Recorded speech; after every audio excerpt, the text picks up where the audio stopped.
You filthy piece of trash, you will never be a true part of this family, and that child inside you is going to be nothing but a mistake. My mother-in-law Jacqueline Stewart screamed those hateful words at the top of her lungs right before she lunged forward and struck me hard across my pregnant belly in front of 50 stunned guests. The entire room went dead silent.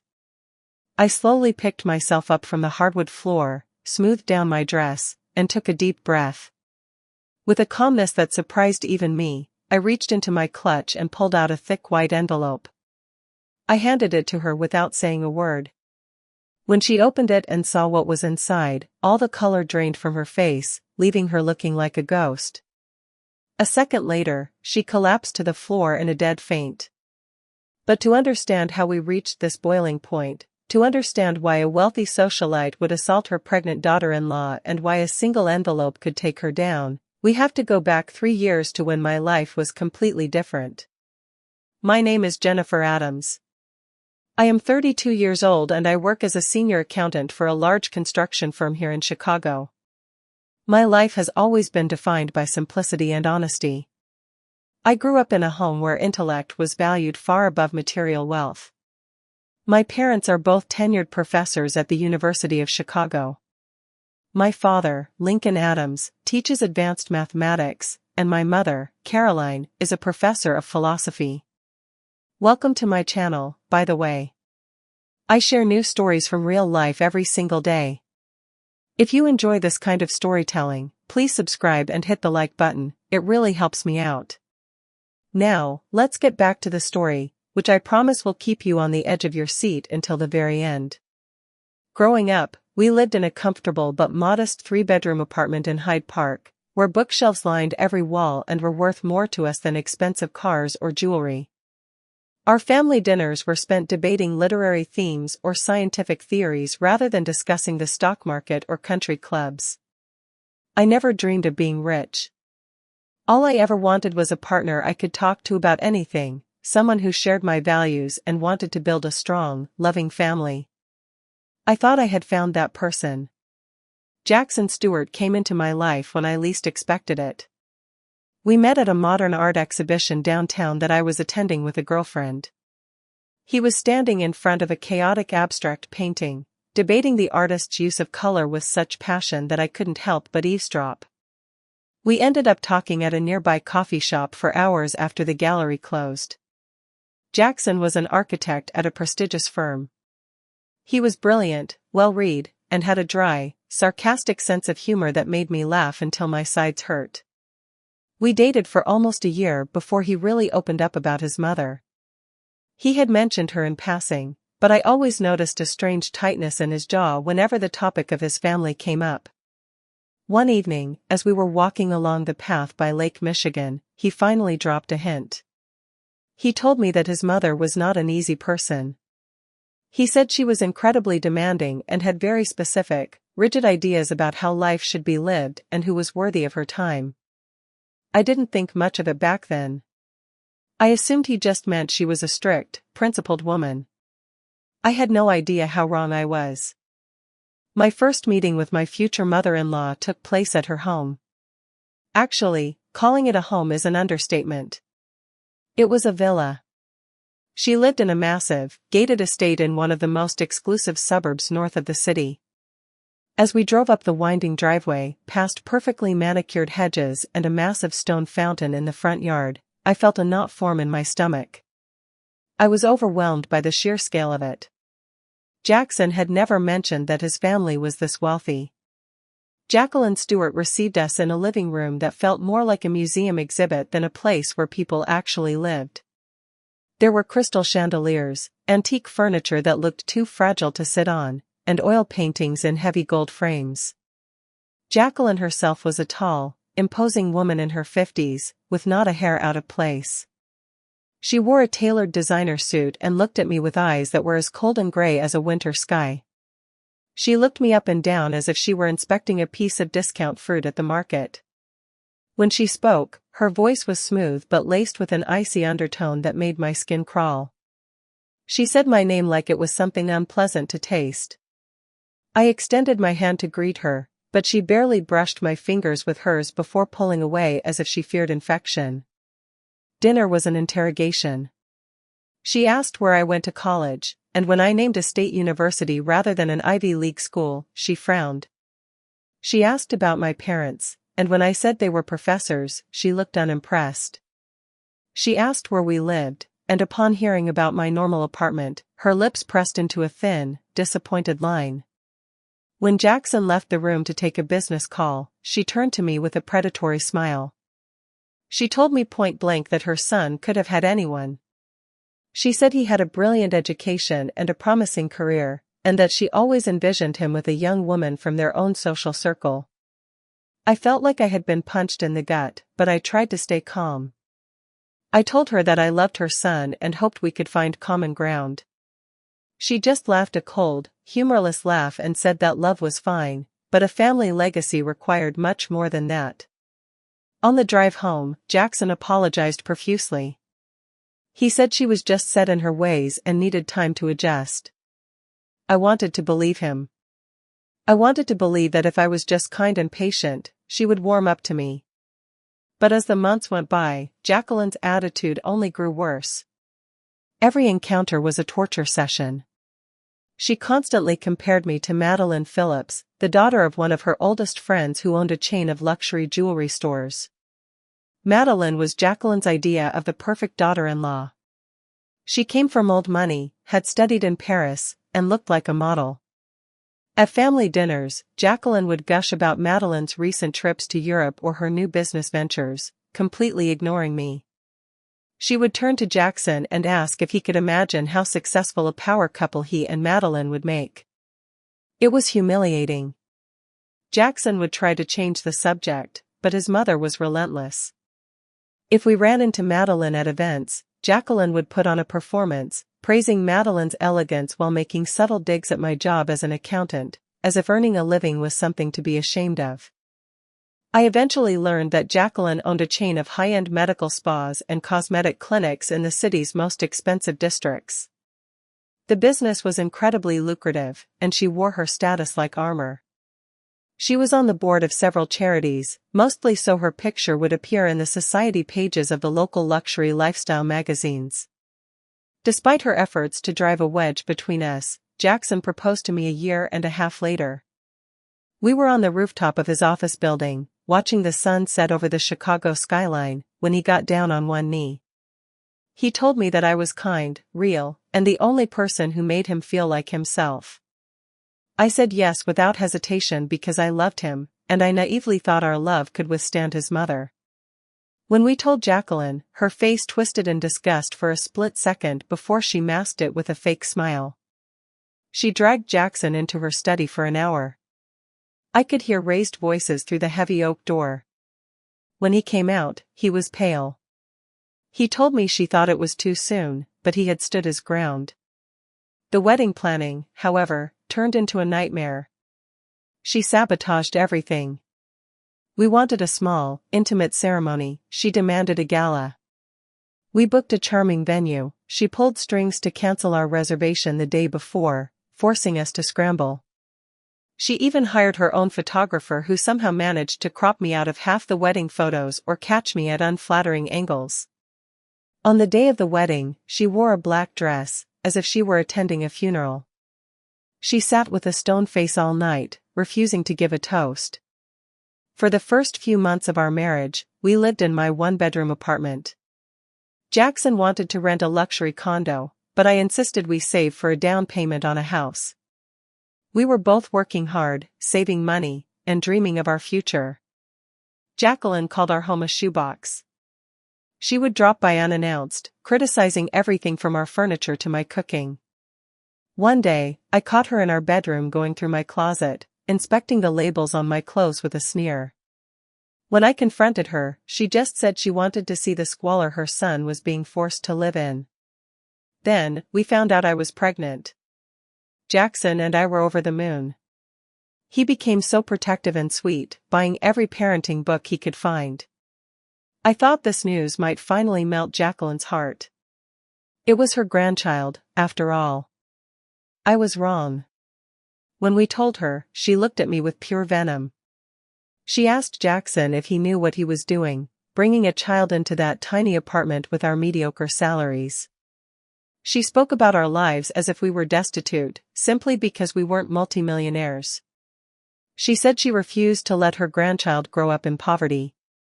I was furious, but I held my tongue for Jackson's sake. As my pregnancy progressed, her abuse escalated. She would buy baby clothes and give them to us at parties, loudly apologizing that they weren't the top-tier designer brands she dreamed of, but she had to match the parents' lifestyle. She invited her high society friends like Deborah Phillips and Cynthia Evans to dinners just to humiliate me, making jokes about how I had never traveled first class or how I thought a vacation to Florida was exotic. Jackson tried to defend me, but he was no match for her manipulation. She would feign chest pains or anxiety attacks whenever he pushed back, popping pills and crying about her weak heart until he backed down.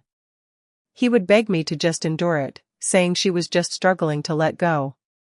But I was reaching my limit. The breaking point came when I was 6 months pregnant. Jackson had left his phone on the table at our apartment after his mother had visited. A text message popped up on the screen, and I saw the name Madeline Phillips. Curiosity got the better of me, and I read the preview. It was a forwarded message from Jacqueline to Madeline. It read, "Do not worry, my dear, this marriage is a sham and it will not last. Jackson will see his mistake soon and you must be ready to step in when he leaves her." I felt a cold rage settle in my chest. I didn't cry. I sat by the window and realized that my mother-in-law wasn't just mean, she was actively plotting to destroy my family. I decided then and there that I was done playing the victim. I wouldn't scream or fight, I would be smarter.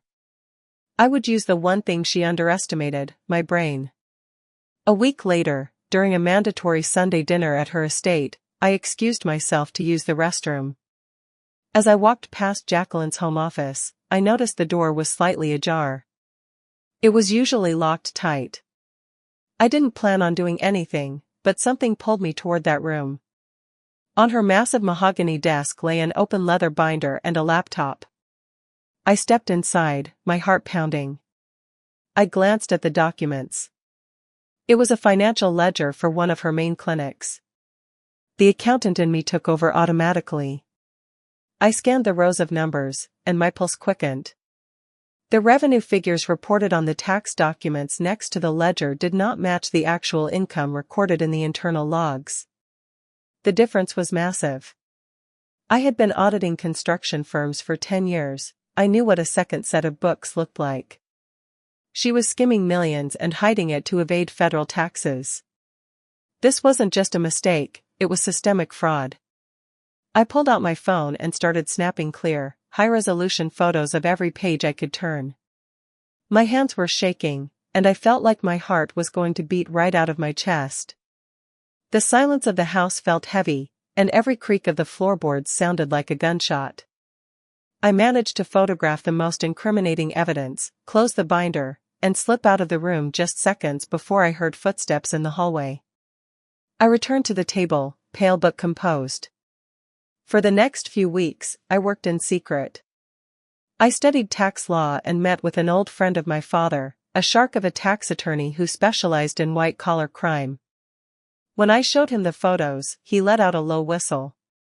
He confirmed that if these documents were real, Jacqueline Stewart was looking at severe prison time for tax evasion and fraud. I spent my evenings building a case, organizing the evidence, and preparing for the right moment. Jacqueline walked around with her nose in the air, convinced she was untouchable. She thought her money and her connections made her a god.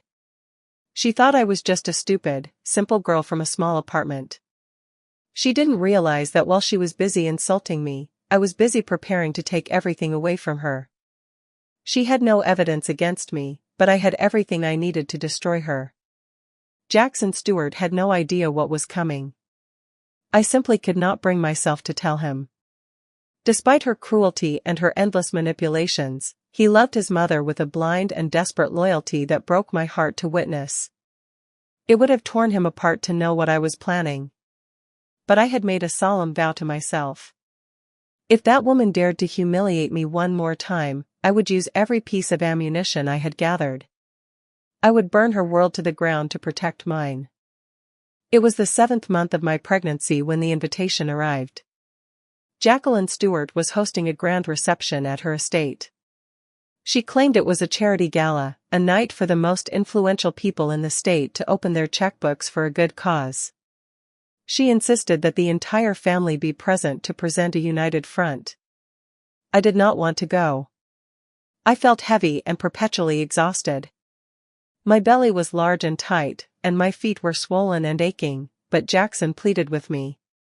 He looked at me with those puppy dog eyes and said, "Please, Jennifer, it is important to Mom." He was so naive. He truly believed she was trying to mend bridges. He still held on to the childish hope that she would change. The Stewart villa was overflowing with guests. It was a who is who of high society, featuring business tycoons, local politicians, and minor celebrities. Jacqueline was in her element. She floated through the room, beaming as she accepted compliments and showed off her wealth like a peacock displaying its feathers. I sat in a quiet corner, feeling completely out of place in my simple black maternity dress. Every other woman there seemed to be draped in designer evening gowns, dripping with diamonds and wearing flawless makeup that cost more than my first car. An hour into the reception, Jacqueline finally descended upon me. She was flanked by 3 of her closest friends, women who were just as manicured and arrogant as she was. "Jennifer, my dear," her voice was sweet like molasses, but I had learned to taste the arsenic hidden beneath the sugar. "Let me introduce you. These are my dearest friends Deborah, Cynthia, and Donna. Ladies, this is my son's wife." The women looked me up and down as if I were a stain on the expensive Persian rug. I struggled to stand up, feeling the muscles in my lower back seize from sitting too long. "It is a pleasure to meet you," I said. I extended my hand, but not a single one of them offered theirs in return. "Jacqueline has told us so much about you," one of the ladies said, eyeing me with barely concealed curiosity. "She mentioned you come from very humble beginnings." "My parents are university professors," I replied, keeping my voice steady despite the heat rising in my cheeks. "Oh, how noble," another one cooed with fake admiration. "So few people choose intellectual professions these days, though naturally, it is not exactly a lucrative field, is it?" Jacqueline smiled, clearly basking in my discomfort. "Jennifer is an accountant," she added quickly. "At some construction firm. Jackson could support the family entirely on his own, of course, but Jennifer insists on working. She is so independent." There was so much sarcasm dripping from the word independent that even the guests at the nearby tables glanced over. "I think it is important for a woman to have her own income and not be solely dependent on a husband," I said, trying to maintain my composure. Of course," Jacqueline said, waving her hand dismissively. "Although ladies, I must admit I always thought Jackson would marry someone from our own circle. I had such a wonderful candidate in mind. Madeline Phillips, Deborah's daughter. Do you remember Deborah, how beautiful they looked together at the Winter Gala 3 years ago?" "Oh yes," Deborah chimed in immediately. "Madeline is still single, by the way. Such a beauty, such bright prospects, and yet she waits." I felt anger boiling in my veins, hot and acidic, but I remained silent. I clenched my fists at my sides so hard that my fingernails dug into my palms. "But what can you do?" Jacqueline sighed theatrically. "Youth, lust, hormones. Jackson simply would not listen to me. Now they live in a cramped 1-bedroom apartment, pinching every penny, and expecting a child. I just hope the grandchild will at least be healthy, though with genes like that." She did not finish the sentence, but the implication hung in the air like a foul smell. Something inside me finally snapped. It was the sound of my patience shattering. "Mrs. Stewart," my voice was low but it carried a steel weight. "I understand that you consider me unworthy. You made that perfectly clear from the moment we met. But I am asking you to stop insulting my unborn child." "Insulting?" She feigned shock, placing a hand over her chest. "I am merely expressing my concern." After all, children often inherit not only their parents' appearance but also their limitations and their social standing. The chatter around us died down. The silence spread outward like a ripple until the guests nearby stopped drinking and turned to watch. Jackson, who had been talking to some investors across the hall, noticed the shift in the atmosphere. He started walking toward us, his brow furrowed. "Mom, what are you talking about?" he asked as he reached us, looking between my pale face and his mother's tense expression. "I am speaking with your wife about reality, Jackson, about the fact that a child born into poverty by a mother of questionable background will hardly achieve much in life. It is just statistics." "Jacqueline, stop it immediately," Jackson raised his voice, and heads turned from every corner of the room. But Jacqueline Stewart could not stop. The contempt she had suppressed for years came pouring out like a broken dam. "You married a social parasite, Jackson. She and her clan are clinging to you for your money, for your connections, for your status. You are too blind to see it. And now she is going to birth a child who will be just as much of a failure as she is." The hall froze. Everyone was staring at us. I felt my hands trembling, my throat constricting with a mix of rage and deep hurt. Jacqueline took a step toward me. Her face was twisted into a mask of pure ugly wrath.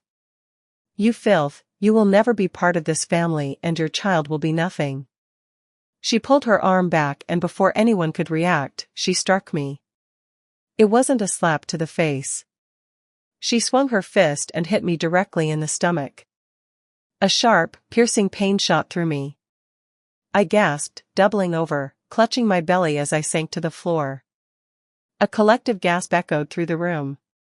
Someone screamed. Jackson lunged toward me, but adrenaline surged through my veins. I was already pushing myself up, gripping the edge of a table for support. Slowly, very slowly, I straightened my spine.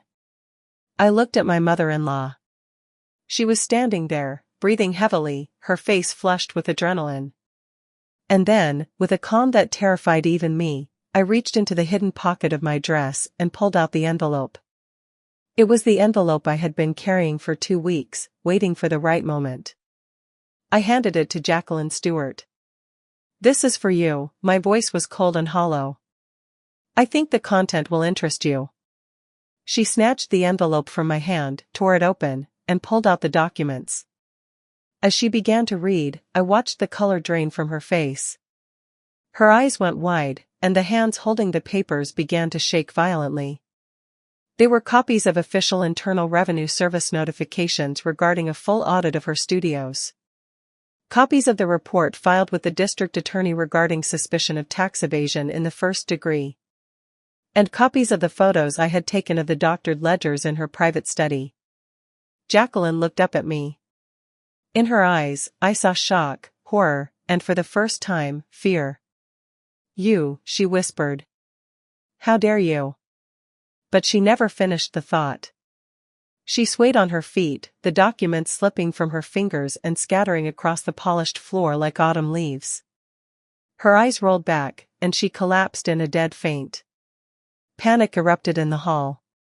People were shouting, someone was calling 911. Her friends, Deborah and the others, were fluttering around her prone body like useless birds. Jackson looked at me with total confusion in his eyes, but I stood there like a statue, my hand protectively over my stomach where his mother had just struck me. For the first time in 3 years, I felt like I was the one in control. The ambulance arrived in 15 minutes. The paramedics revived Jacqueline, checking her blood pressure and pulse. When she opened her eyes, the first thing she did was look for me. There was such pure, unadulterated hatred in her gaze that it made my skin crawl. She tried to croak out a word, pointing a shaking finger at me, but the paramedics held her down and sedated her. The guests began to disperse, whispering frantically among themselves. The charity gala had turned into the scandal of the decade, something the entire city would be talking about by morning. Jackson took my hand. "We have to go now." We left the villa under the stunned gazes of the remaining staff. In the car, the silence was suffocating. Jackson drove, gripping the steering wheel so tight that his knuckles were white. "What was that, Jennifer?" he finally asked when we were miles away from the estate. "What kind of documents did you give her?" I took a deep breath. I knew this conversation was inevitable. "Your mother keeps a double set of books for her studios, Jackson. She has been evading millions in taxes. I found the documents by accident 2 months ago when I was at her house. I gathered evidence and I filed a report with the IRS and the fraud division." The car braked abruptly. Jackson pulled onto the shoulder of the highway, killed the engine, and turned to face me. "What did you do?" His voice trembled. "That is my mother, Jennifer." "How could you?" "How could I?" I felt a wave of anger rising up to meet his shock. "Jackson, your mother just punched me in the stomach." "Me? Your wife?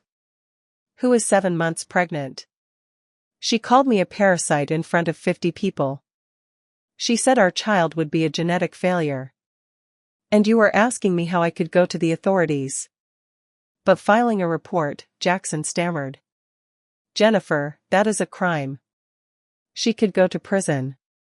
"Yes, it is a crime," I raised my voice.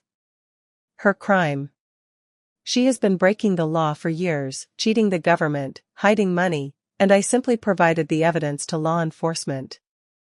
That is my duty as a citizen." "That is revenge," he said quietly. "That is justice," I shot back. "And it is self-defense. Jackson, I have endured this for 3 years. I took the humiliation, the insults, the disdain. I stayed silent when she compared me to ex-girlfriends, when she tried to ruin our wedding, when she called our home a dog kennel. I swallowed all of it for you and for our marriage. But the moment she came after my child, our child, I had every right to strike back." Jackson fell silent, staring out the windshield at the dark highway. I saw the muscles in his jaw working. "You should have told me." "And what would you have done?" I asked softly. "You would have asked me not to destroy your relationship with your mother. You would have begged me to give her another chance. Jackson, you have been giving her chances your entire life, and she still treats people like dirt." He turned sharply to face me. "She is my mother. And I am your wife," I said, placing a hand on my belly. "And this is your child. Who do you choose, Jackson? The woman who just physically assaulted your pregnant wife, or your own family?" The silence stretched out, heavy and painful. I watched him struggle, torn between his duty as a son and his duty as a husband and father. Finally, he let out a long, exhausted sigh. "Let's go home." We drove the rest of the way in silence. Once we were inside the apartment, Jackson went straight to the shower. I sat on the sofa, feeling the tremors in my hands as the adrenaline faded. I checked my phone. There were over 20 missed calls, all from Jacqueline and her relatives. I silenced the device. When Jackson came out, he looked drained, as if he had aged 10 years in one night. He sat beside me and stayed quiet for a long time. "I need time to process this," he said finally. "It is too much. I never expected it to end like this." "I understand," I answered. "But know this. I do not regret a single thing I did. And if I had to choose again, I would do exactly the same thing. Protecting this family from toxicity is the right thing to do." That night we lay on opposite sides of the bed. I could not sleep for hours, replaying the events in my mind. My hand rested on my belly, and I felt the baby kick against my palm. "Everything will be okay," I whispered into the darkness. "I will protect you from everyone." In the morning, my mother called. It turned out that one of the guests at the reception knew my parents from the university and had already spilled the details of the scandal. "Jennifer, what happened?" Mom's voice sounded frantic. I told her everything. Every insult, the punch, the envelope. My mother listened in silence, only gasping occasionally. "My daughter," she said when I finished, her voice fierce. "You did the right thing. No one has the right to strike a pregnant woman. No one. And gathering evidence of her crimes isn't revenge, it is upholding the law. Let Jackson think. He needs to understand that his mother brought this on herself. Talking to my mother calmed me down. My father, Lincoln, got on the line and told me he was proud of me. You showed character, Jennifer. Not every woman has the strength to stand up for herself like that. 3 days later, the police arrived at the estate. It was 2 detectives and a team of federal agents with a search warrant for Jacqueline Stewart's villa. Jackson was at work, and I didn't call him. I knew he was suffering enough. The investigators were polite but ruthless. They seized Jacqueline's computers, boxes of files, USB drives, and even her personal notebooks. The entire raid was filmed for evidence. Jacqueline sat on the silk sofa in her living room, pale and trembling, looking like she had aged 20 years since the party. When the agents left, she called Jackson. I listened to the conversation because he put it on speakerphone. Jackson, my son, I need your help. Her voice was whining and pathetic, completely different from the imperious tone I knew so well. It is all your wife. She set me up. It is all lies. A provocation. I need a top-tier criminal defense attorney. I need money to pay the retainer. Mom, I can't, Jackson said, his voice straining. What do you mean you can't? She shrieked. I am your mother. I gave birth to you, I raised you, I gave you everything. Mom, you punched my pregnant wife. You screamed at her in front of everyone, and you actually broke the law. That is your choice, that is your responsibility, Jackson, her voice pitched up into hysteria. You are choosing that cheap substitute over your own mother. I am choosing my family, Jackson said, tears standing in his eyes. And I am asking you not to call me anymore. He hung up. I saw his hands shaking, his jaw clenched tight to keep from sobbing. I walked over and wrapped my arms around him. Jackson pulled me close, burying his face in my neck. Forgive me, he whispered. Forgive me for not protecting you sooner. Forgive me for being weak. You are not weak, I whispered back, stroking his hair. You just love your mother. That is normal. But sometimes love means letting someone face the consequences of their actions. The following weeks were a nightmare. Jackson's extended family bombarded us with calls and hateful messages. Aunts, uncles, distant cousins. Everyone demanded that I retract my statement, accusing me of destroying the family, calling me a traitor. Jacqueline's sister, Christina Cook, was particularly vicious. She showed up at our apartment building one evening, hammering her fists against our front door. She didn't care who heard her. Come out, you little snake. Christina screamed through the wood, her voice echoing in the hallway. You ruined your mother-in-law's life. How do you sleep at night knowing what you've done? I stood in the living room, staring at the vibrating door, and I did not op. It. I finally had to call the police on Christina. The pounding on our door and the screaming had gone on for nearly 20 minutes, and I wasn't going to risk my safety or the safety of my unborn child any longer. Once the officers arrived and filed a report for harassment, the physical visit stopped abruptly, but the war didn't end there. It just moved to a battlefield I couldn't easily block out. A smear campaign ignited online that was so vicious it took my breath away.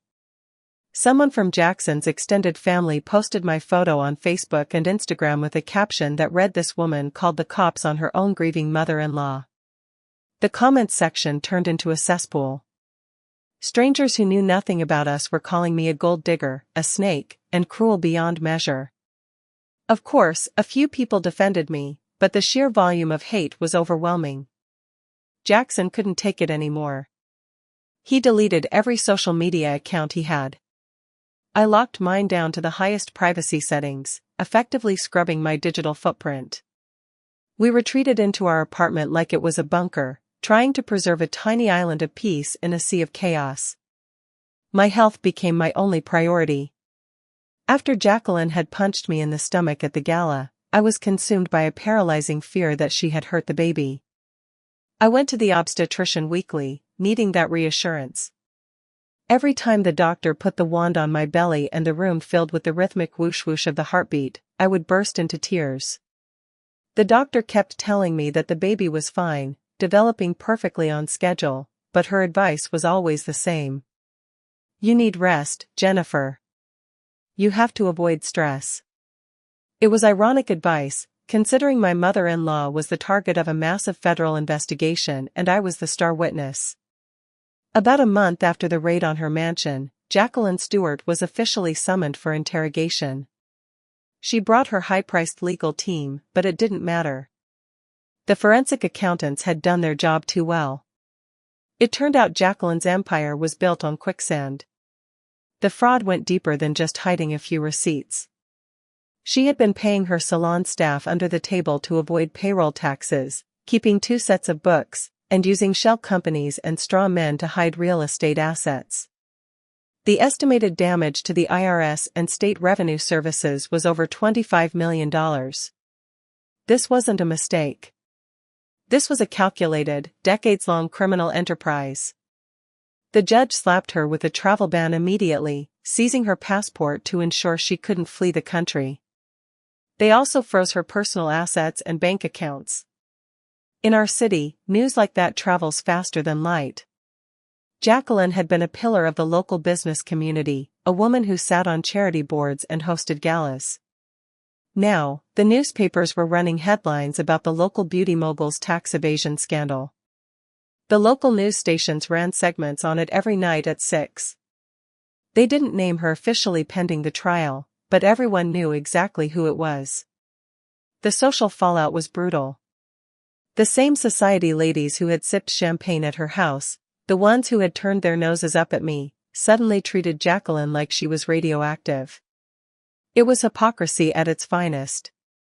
They gave statements saying they were shocked and appalled, claiming they always thought she was an honest woman, distancing themselves to protect their own reputations.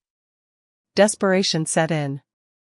Jacqueline tried to reach Jackson through her lawyer, sending messages begging for a sit-down, a chance to explain, a chance to fix things.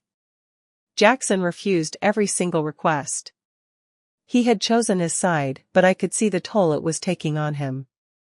He was grieving the mother he wished he had. He stopped sleeping. I'd wake up in the middle of the night to find his side of the bed cold. One night around 3 a.m, I walked into the kitchen and found him sitting in the dark, staring into a mug of cold tea. "Can't sleep?" I whispered, pulling a chair up next to him. "I keep thinking about her," he admitted, his voice rough with exhaustion. He looked at me, his eyes rimmed with red. "She wasn't always like this, Jen. When I was a kid, before Dad died, she was different. She was warm. She baked cookies. When my father passed away when I was 12, she was left alone with everything. She built the business from the ground up to survive. I think something inside her broke back then. She became hard. She became obsessed with money and status because she was terrified of losing control again." I reached out and covered his hand with mine, squeezing tight. "Jackson, tragedy explains behavior, but it doesn't excuse it. Lots of people lose loved ones. My parents lost their first business years ago, and they didn't turn cruel. Your mother made a choice. She chose to break the law. She chose to humiliate people. She decided that her net worth was more important than human dignity." "I know," he sighed, rubbing his face. "Intellectually, I know that. But she is still my mom. It's confusing to love someone who is toxic." "Loving her doesn't mean you have to let her destroy you," I said firmly. "And it definitely doesn't mean sacrificing your wife and child to feed her ego." He nodded, and I could see the resolve hardening in his eyes, even through the pain. As the weeks went on, the investigation churned forward. I was called in for depositions multiple times. I sat in sterile conference rooms and recounted exactly how I found the ledger, what I saw, and how I secured the copies. The federal agents were professional, but Jacqueline's defense attorney was a shark. He tried to paint me as a disgruntled daughter-in-law out for revenge, suggesting I had broken into her private office illegally. Thankfully, my lawyer, an old friend of my father's, shut that down instantly. He argued that I was a guest in the home, a family member with free reign of the house, and upon seeing evidence of a felony, I performed my civic duty. I was a whistleblower, not a burglar. Slowly, my anxiety began to unspool. I realized I had done the right thing. The law was on my side. More importantly, Jackson was on my side. He changed during those months. The boy who used to be afraid of his mother's shadow disappeared, replaced by a man who didn't care what people thought anymore. When he caught colleagues whispering about the scandal at work, he didn't hide. He told them flat out that his mother broke the law and would face the consequences, and that he had nothing to hide. That kind of brutal honesty earned him a lot of respect. By my 8th month, I went on maternity leave. We spent our days setting up the nursery in our small apartment. We didn't have the millions Jacqueline had, so we bought a sensible crib and a stroller that was safe and cute, not a designer statement piece. My parents, Lincoln and Caroline, came down to help us get ready. They were over the moon about their granddaughter. We had found out it was a girl during the last ultrasound. Jackson wanted to name her Sophia, and I agreed instantly. It was soft, bright, and full of wisdom. A week before my due date, the district attorney's office called me in one last time to clarify a timeline discrepancy before the trial. Jackson insisted on driving me. He wasn't letting me out of his sight this close to the birth. We were sitting in the waiting area when the door opened and Jacqueline walked out with her attorney. I almost didn't recognize her. In just a few months, she had aged 10 years. Her hair, usually dyed a perfect chestnut, was showing aggressive streaks of gray. Her face was gaunt, the skin hanging loosely around her jaw, and deep, dark circles bruised the skin under her eyes. Her designer suit hung on her frame like it was 2 sizes too big. When she looked up and saw us, her eyes locked onto mine. There was no remorse there. Only pure, distilled hatred. It was a look so venomous I instinctively put a protective hand over my baby bump. "Jackson," she rasped. Her voice was broken, sounding like she had been screaming for days. Jackson stood up, his posture stiff. "Son, please," she begged, taking a step toward him. "You have to help me. You have to talk to her. Make her withdraw the statement. Tell them she was confused, tell them she made a mistake. I will give you anything. I will do whatever you ask." "Mom, stop," Jackson said, his voice low and final. "It is too late. The case is going to trial. But she can say she lied." Jacqueline's voice rose to a hysterical pitch. "She can fix this. Mom, you kept 2 sets of books. That is a fact. The feds have the evidence. This isn't a misunderstanding."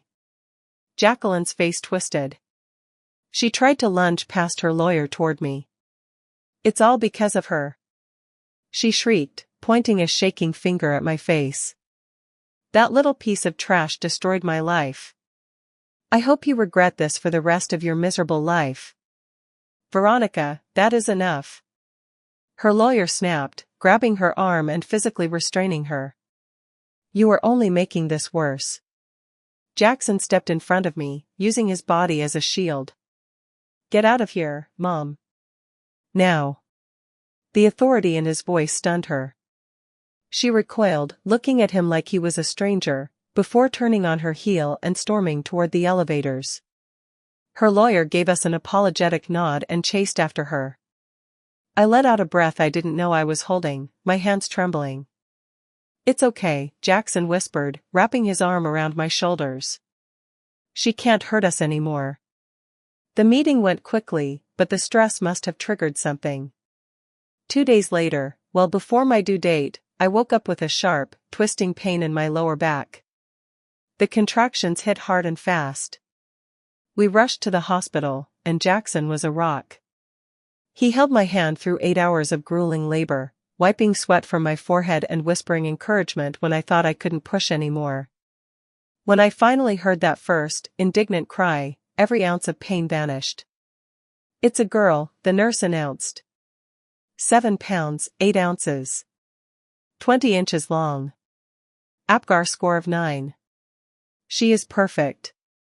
They laid her on my chest, this tiny, warm, squirming weight. She had a full head of dark hair and her eyes were squeezed shut against the harsh lights.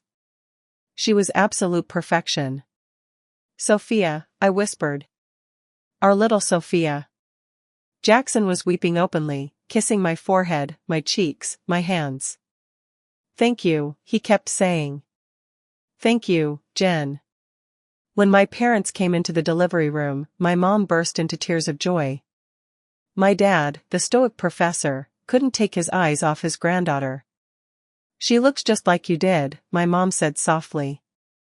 "A perfect little angel." I thought back to Jacqueline's curse, how she had screamed that my child would be born wrong, a monster. And yet, here she was. Healthy. Beautiful. Surrounded by nothing but love. Jackson decided right then that we wouldn't tell Jacqueline. She didn't deserve to know. Not yet. He didn't want her trying to use Sophia as a bargaining chip in her trial. The trial began when Sophia was just a month old. Since I was breastfeeding, I had to bring her with me to the federal courthouse. My mom came along to sit with the baby in the hallway while I testified. The courtroom was packed. Journalists lined the back benches, pens poised. Jacqueline's few remaining loyal relatives took up the front row, glaring daggers at me as I walked in. I kept my head high and refused to look at them. Jacqueline sat at the defense table. She had pulled herself together, wearing a severe dark suit with her hair pulled back into a tight bun, trying to project dignity. But I could see her hands shaking under the table. The prosecutor laid out the case methodically. Tax evasion. Wire fraud. Falsifying documents. Each count carried a potential sentence of up to 5 years. The witnesses were damning. Former employees testified about receiving cash in envelopes and being ordered to lie to auditors. The IRS agent presented charts showing millions in hidden revenue. Then, they called me. I walked to the stand, swore on the Bible, and sat down.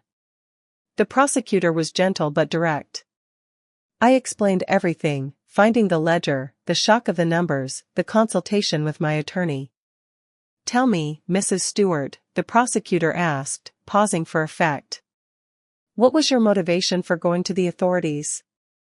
Why turn in your own mother-in-law?" I turned my head and looked directly at Jacqueline. "I protected my family," I said, my voice steady in the silent courtroom. The defendant had systematically humiliated me and tried to destroy my marriage. But the breaking point was the night she physically assaulted me. She punched me in the stomach when I was 7 months pregnant and cursed my unborn child. In that moment, I knew I couldn't stay silent. I used the only legal weapon I had to stop a dangerous person.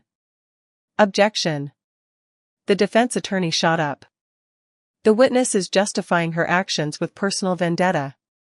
Overruled, the judge said calmly. "The witness's motivation does not change the facts of the crime." Continue. The cross-examination was brutal.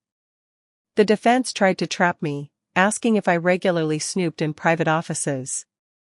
"I was a guest in the home," I replied. The door was open. The documents were in plain sight. "You took photos of private financial papers," he argued.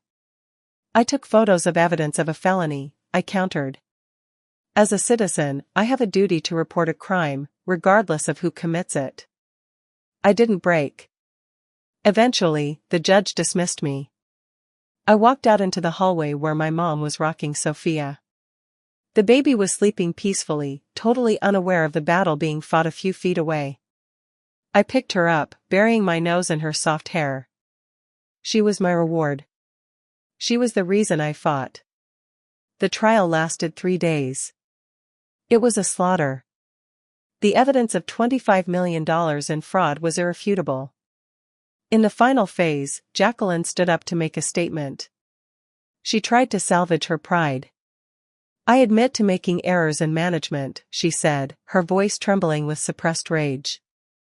"But I will never forgive the person who destroyed my life out of spite. That woman invaded my family.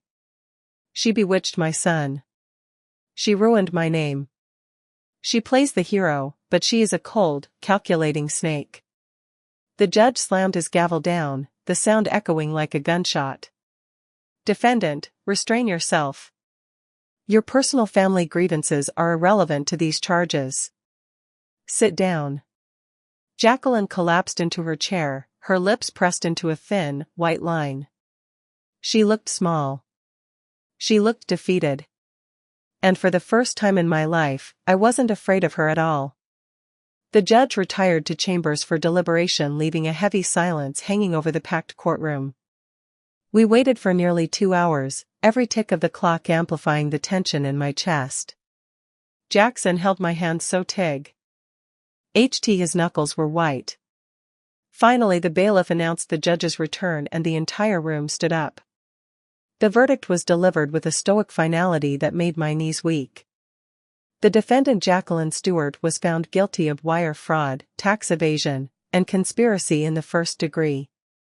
She was sentenced to 48 months to be served in a minimum security federal correctional facility. Furthermore, she was ordered to pay restitution in the amount of $25 million to the federal government. The judge banged the gavel and declared that all of the defendant's assets would be frozen and liquidated until the debt was fully satisfied. I watched Jacqueline's face. The color drained from her skin, leaving her looking like a wax statue. Her relatives in the back row jumped up and started screaming protests, but the marshals immediately called for order. Her high-priced lawyer leaned in to whisper something to her, but she wasn't listening. She just sat there staring into the void, her empire crumbling into dust around her. I stood up and walked toward the exit, feeling lighter than I had in years. Jackson wrapped his protective arm around my shoulders while my mother pushed the stroller with sleeping Sophia inside. We left the federal courthouse into a blinding storm of camera flashes and shouting journalists. Reporters shoved microphones in our faces asking if I was satisfied with the verdict and if I would contact my mother-in-law after her release. They asked if I regretted turning her in. I stopped on the courthouse steps and turned to face the cameras one last time.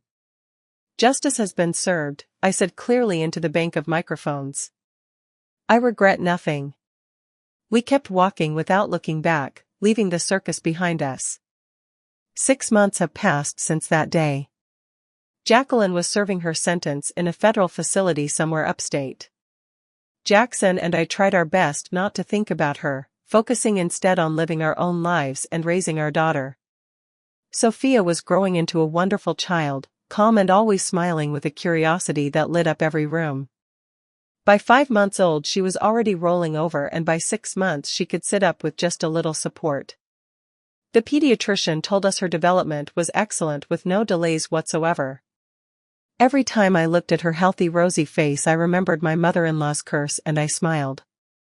No evil words had any power over our little girl. Jackson and I moved into a 2-bedroom apartment in a quiet suburb. We didn't buy it, we were just renting. The rent was a bit high for our budget, but we desperately needed the space. One room became the nursery painted in soft yellows and the other was our master bedroom. It had a small galley kitchen and a shared bathroom, nothing fancy or superfluous, but it was our sanctuary. It was a home free from toxic memories and golden cages. I began working part-time remotely. My company was incredibly supportive, allowing me to work from home, creating reports and checking documentation, which meant I could be with my daughter while still contributing to our savings. Jackson was promoted at his engineering firm and was now leading an entire department. His salary increased, but we continued to live modestly, putting money aside every single month for our future. "We are saving for a down payment," Jackson would say as he scrolled through real estate listings on his phone. "Just another year or maybe 18 months and we can qualify for a mortgage." My parents helped wherever they could. My mother came over several times a week to watch Sophia while I locked myself in the bedroom to work. My father brought over groceries, fixed leaky faucets, and spent hours playing on the floor with his granddaughter. Their support was priceless. We tried not to talk about Jacqueline, but sometimes it was unavoidable. Her sister Christina kept calling Jackson, demanding that he visit his mother in prison. She would say things like, "She is your mother, Jackson, how can you leave her in a place like that?" Jackson would take a deep breath and reply firmly, "Aunt Christina, Mom chose her own path. I am not obligated to pay for her crimes." But Christina would argue that she was suffering and had lost everything. She would say Jacqueline lost what she acquired dishonestly and she almost hurt my pregnant wife. Jackson would counter, "I am sorry, but I have made my choice." After those calls, Jackson would be depressed for the entire evening. I could see how hard it was for him to mourn the mother he wished he had, but he remained steadfast and I was so proud of him. Jacqueline's assets were eventually auctioned off by the government. The massive villa was purchased by a couple of tech entrepreneurs. The luxury cars were bought by a collector. The antiques, the paintings, the custom furniture, everything went under the hammer. The money flowed directly to the state to pay off her debts and fines. Her chain of beauty clinics was sold to a corporate competitor who immediately renamed them and changed the entire concept. There was not a single trace left of the Stewart empire. Sophia turned 1 year old and we threw a modest party in our apartment. Only our closest circle was there. My parents, 2 of Jackson's college friends with their wives, and my childhood best friend. We baked a vanilla cake and filled the living room with balloons. We gave our little girl educational toys and clothes. Sophia laughed and clapped her hands, trying to blow out the single candle on her cake with messy cheeks. "Look what a beauty she has become," my mother said, kissing her granddaughter. "Our smart girl." Jackson hugged me from behind, resting his chin on my shoulder. "We made it," he whispered. "We made it," I agreed. But deep down I knew it wasn't completely over. Jacqueline was scheduled for a parole hearing soon. What then? Would she try to crawl back into our lives? The answer came sooner than I expected. About 18 months after the trial, when Sophia was 1.5 years old, Christina called us again. Her voice was shrill. "Jackson, your mother is being released on parole next week due to overcrowding and good behavior. She needs a place to stay." There was a heavy silence on the line. Jackson gripped the phone so hard I thought the screen might crack. "And what do you suggest?" he asked coldly. "She cannot go back to her house because it was sold. She has no money for rent. Jackson, she is your mother, you have to take her in." "No," he said firmly. "What do you mean no?" Christina shrieked. "You are throwing your own mother on the street. She can live with you or with other relatives, but not with us. That is my final decision." Christina yelled into the receiver for a long time, but Jackson simply hung up. "Are you sure?" I asked him gently. He looked at me and then at Sophia, who was building a tower with wooden blocks on the rug. "Absolutely," he said. "I will not let her into our daughter's life. I do not want Sophia growing up under that toxic influence. Mom has never apologized. She has never admitted her guilt. She still thinks she is the victim, and people like that do not change." For a week we lived in tension, expecting Jacqueline to try and contact us, but the phone remained silent. And then I saw her. Sophia and I were walking in a park not far from our apartment complex. It was a beautiful autumn day with golden leaves crunching under our feet and a warm sun overhead. My toddler was running along the path collecting acorns and laughing. I was walking right beside her, holding her hand, when I suddenly saw a familiar figure sitting on a park bench. It was Jacqueline. She looked completely different. She had aged 10 years. She was hunched over, wearing a cheap department store jacket and faded jeans. Her hair was cut short and gray, and deep wrinkles cut across her face. There was nothing left of the majestic, well-groomed socialite. Our eyes met. She stood up from the bench and took a step toward us. Jennifer, she rasped. I stopped dead in my tracks and instinctively pulled Sophia behind my legs. My daughter hid her face in my skirt, sensing my sudden spike of fear. Mrs. Stewart, I said coldly. She looked at Sophia with greed and pain in her eyes. Is that my granddaughter? This is my daughter, I corrected. Jackson does not want to see you. He won't pick up the phone. I tried to come to your building but the doorman wouldn't let me in. He made the right decision, I said. Jacqueline took another step closer. Please, I just want to see her, she is my blood. You forfeited the right to call her that the moment you hit me while I was pregnant and cursed my child. Her face twisted in ugly distortion.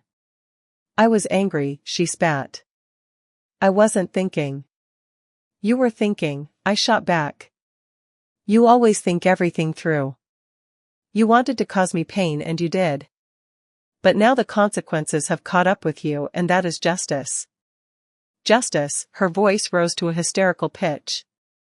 Is it justice that I have lost everything? My house, my business, my reputation. That I spent a year in hell where I was treated like a common criminal. You were a criminal, I said calmly. You broke the law for years. This is all because of you, she shouted, causing passers-by to turn and stare. All because of you.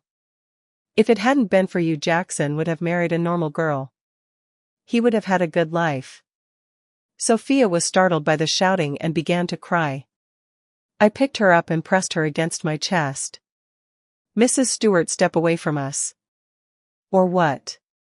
Are you going to run to the police again? Are you going to destroy my life again? I will protect my daughter by any means necessary. If you do not leave right now, I will absolutely call the police. She looked at me for a long time, filled with pure hatred and desperation. Then she turned abruptly and walked away, hunched and shuffling in her cheap shoes. I stood there soothing my crying baby and felt my hands shaking. That wasn't a victory, it was just a sad necessity. That evening I told Jackson about the meeting. He went pale. She tracked us down, he said quietly. Then it is serious. What do you want to do? I asked. He was silent for a long time, staring out the window at the streetlights. I have to meet her. One last time to draw a final line in the sand. The meeting was set for 3 days later at a coffee shop downtown. Neutral ground. Jackson insisted I come with him. We left Sophia with my parents. Jacqueline was already sitting at a table when we arrived. A cup of cold coffee sat untouched before her. She looked up as we entered and I saw a flicker of hope in her eyes. Jackson, my son, she breathed. We sat opposite her. Jackson was rigid, his hands balled into fists under the table. Mom, we are here to talk. For the last time. The last time, her voice cracked. Jackson, I am your mother. You can't just cross me out of your life. You crossed yourself out when you hit my pregnant wife, when you humiliated her for years, and when you broke the law. I made mistakes, she pleaded, reaching her hand across the table trying to touch his fingers, but he pulled back as if burned. I was blind. I didn't want to lose you. You are my only son, my life. And to keep me you chose control instead of love. You chose honesty, or rather the lack of it. I chose the person who doesn't play games, who doesn't manipulate, and who doesn't lie. Jacqueline looked at me with venom. You turned him against me. No, I answered calmly. You turned him against yourself through your own actions. I have nowhere to live, her voice turned into a whine. I have no money. All my assets were seized. I am living with Christina in a studio apartment, sleeping on a fold-out cot. Jackson, help me. You are my son. I will help you, he said firmly. I will transfer $10,000 to you. That is for your first few months of rent and living expenses. After that you must take care of your own life. But do not expect me to invite you into ours. But the grandchild, I want to see the granddaughter.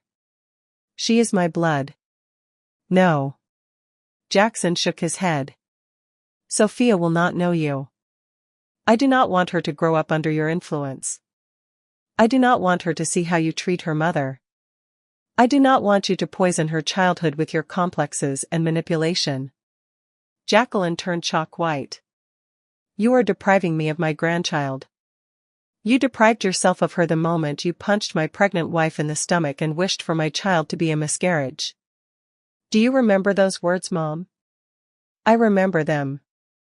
They are burned into my memory and I will never forgive you for that. I was angry, she sobbed. I wasn't in control. An adult is responsible for their words and actions.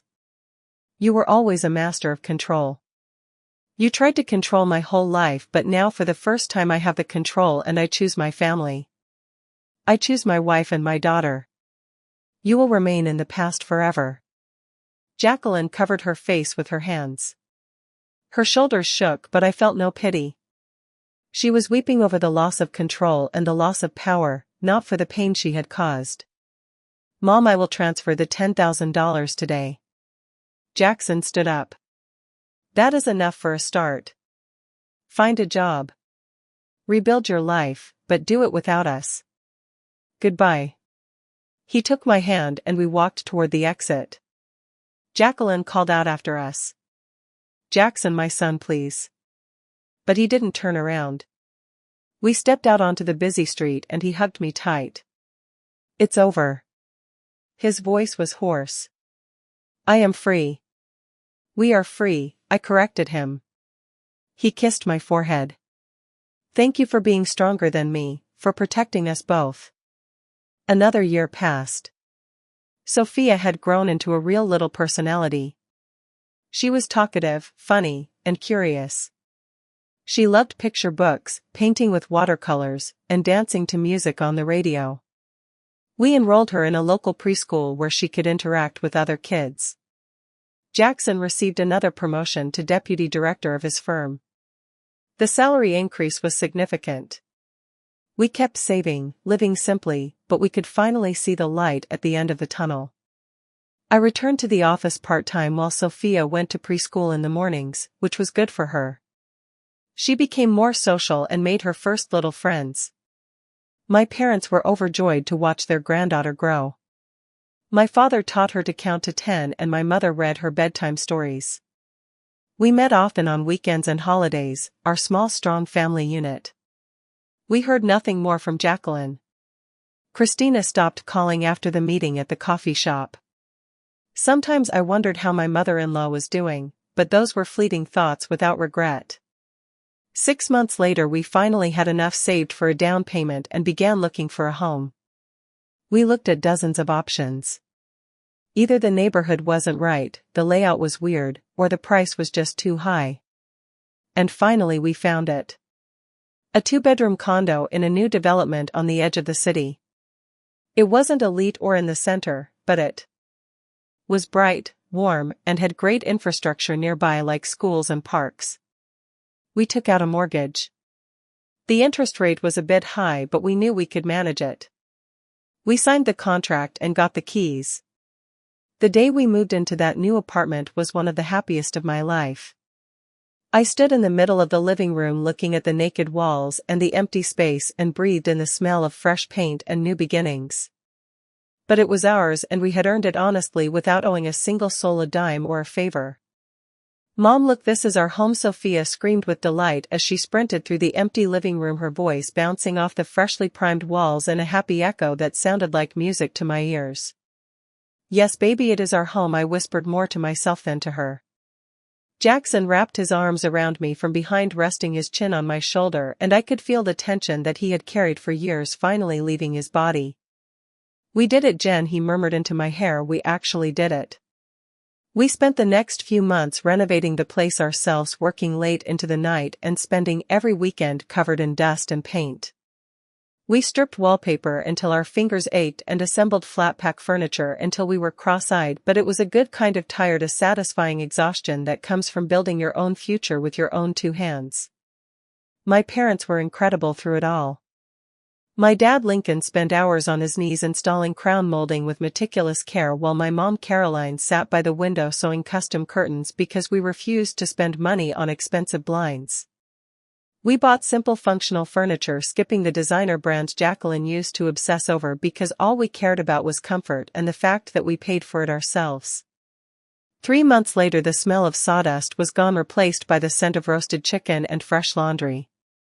We threw a housewarming party, inviting colleagues, neighbors and friends, filling our modest dining room with laughter and noise. It wasn't a gala or a black tie event, but the table was groaning under the weight of homemade potato salad, roasted vegetables and platters of fruit. Sophia felt so important helping me set out the plates, her little face glowing with pride. Jackson tapped his fork against his glass and a hush fell over the room. "To our home," he said, raising his drink, his eyes locking with mine. "To our family, and to the fact that we faced the storm and came out stronger on the other side." As we clinked glasses, I looked at him, then at our daughter, and finally at our cozy condo, and I felt a wave of absolute pure happiness that money could never buy. 2 more years drifted by in a blur of peace and stability. Sophia turned 5 and started kindergarten. She was a bright, curious child who learned to read and paint faster than the other kids, and her teachers were always telling us how quickly she absorbed everything. We kept our heads down and worked hard, paying off our mortgage bit by bit, living a life that wasn't wealthy by society's standards but was rich in stability. We saved up enough for 1 good vacation a year, usually renting a small shingled cottage down on the coast for 2 weeks. Sophia was obsessed with the ocean, and she could spend hours building elaborate sandcastles and collecting jagged pieces of sea glass. Jackson was thriving too. He was promoted to director of the planning office at his firm and his career was skyrocketing. The best part was knowing that this success was entirely his doing. It wasn't because of his mother's connections or the family name, it was the result of his talent, his late nights, and his perseverance. I was promoted to manage a department at my company, and as our salaries increased we started making double payments on the mortgage, determined to own our freedom completely. One afternoon, while we were pushing Sophia on the swings at the park, she suddenly stopped and looked at me with those inquisitive eyes. "Mama, why don't I have a grandma on Daddy's side?" she asked innocently. "Her friend Masha at school has 2 grandmas." I froze and looked at Jackson, knowing this day would eventually come. Jackson knelt down so he was eye level with her and spoke with a gentle honesty. "Daddy did have a mommy," he said carefully, "but she wasn't a very nice person. She hurt Mommy very badly, and we decided it was safer if she wasn't part of our family." Sophia frowned, trying to process this. "Is she bad?" she asked. "She did bad things," Jackson admitted, "and she didn't want to say sorry." Sophia thought for a second and then shrugged. "Okay, well, I have Grandma Caroline and Grandpa Lincoln, and they are nice." "Yes, baby, they love you very much," I said, smoothing her hair. She yelled that she loved them too and ran off to the slide, the heavy question already forgotten in the way only children can do. Jackson took my hand and squeezed it tight. "Do you think we did the right thing?" he asked, his voice low, watching her run, keeping her from knowing her grandmother. "We didn't keep her away," I said firmly. "Your mother removed herself from her granddaughter's life by her choices, and yes, we did the right thing. Sophia is growing up in a house full of love without toxicity or humiliation. Isn't that what matters?" He nodded slowly as the sun began to dip below the horizon, painting the sky in shades of bruised purple and gold. It was so quiet and peaceful, a stark contrast to the chaos of our past. "You know," I said softly, "when I first met your mother she looked at me like I was dirt under her fingernails. She told me I wasn't worthy of you, that I had no future, and that our children would be failures." I gestured to the park, the sunset, and our happy daughter. "Look at us now, we have our own home, good jobs, and a wonderful child. We are happy, and she lost everything because she worshipped status." "It's karma," Jackson said with a sad smile. "It's not magic," I corrected him. "It's consequences. Jacqueline chose control and money, we chose dignity and love, and this is the result." He kissed the top of my head and whispered, "I am so proud of you, Jen. You are the strongest woman I know." I shook my head, leaning into him. "I'm not strong, I just refuse to let anyone make me a victim."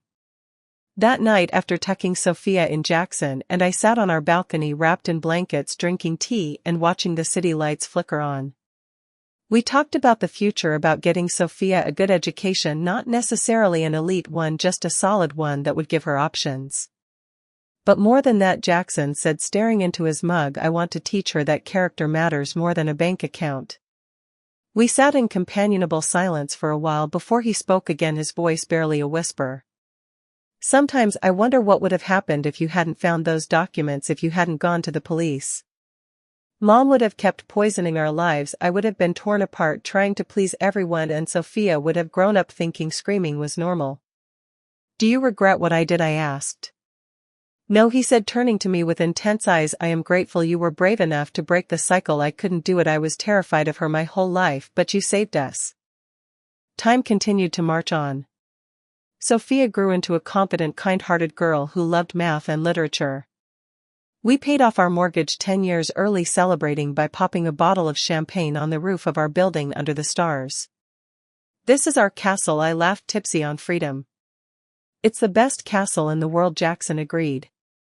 We heard from Christina Cook only once in all those years. She called to tell us that Jacqueline had moved to another state and was working the front desk at a small beauty salon, living in a rented room in a boarding house. The mighty Jacqueline Stewart reduced to nothing. She asked about you, Christina had said. She asked about the granddaughter. Tell her we are happy, Jackson had replied, and tell her I have no regrets. We never heard from that side of the family again.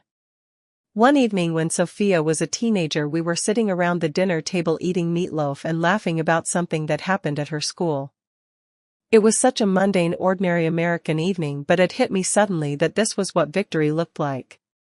It wasn't yachts or galas, it was the safety of a warm kitchen and the sound of my family laughing. Later that night, Sophia asked about Jacqueline again, this time with more maturity. Mom, what really happened to her? She asked. So I told her the truth, not the graphic details, but the reality that her grandmother was cruel, that she had broken the law, and that we chose peace over blood. Sophia listened quietly and then nodded. I get it, she said simply, thanks for protecting us. Now, years later, I sit on the balcony with Jackson watching our daughter walk down the street with her friends. We are just a normal family, neither rich nor poor, but genuinely happy. You know, I say to my husband, your mother wanted you to marry some heiress so you could have a big mansion and high society connections. And what did you get instead? He doesn't hesitate. I got love, he says, taking my hand. I got a home we built ourselves and a daughter who knows her own worth. Do you regret it? I ask him one last time. Not for a single second. We saved each other. We walked through the fire together and built a life we don't have to apologize for. Somewhere out there, Jacqueline sits alone in a rented room, paying the price for a lifetime of greed, while we sit here in the warmth of the life we earned. Justice isn't always a gavel banging in a courtroom, sometimes it's just living well and being happy. Sophia waves up at us from the sidewalk, her laugh carrying on the breeze, and I know with absolute certainty that we won. This isn't a fairy tale, it is real human justice where toxicity is left behind and dignity is the ultimate reward. And that is the best ending I could ever imagine. Thank you for listening to this story until the end. Hopefully every moment in the story has touched your heart, brought you some reflection, some emotion, and hope. Thank you for taking the time to experience it with us, and hope that each next story will always accompany you on your life journey.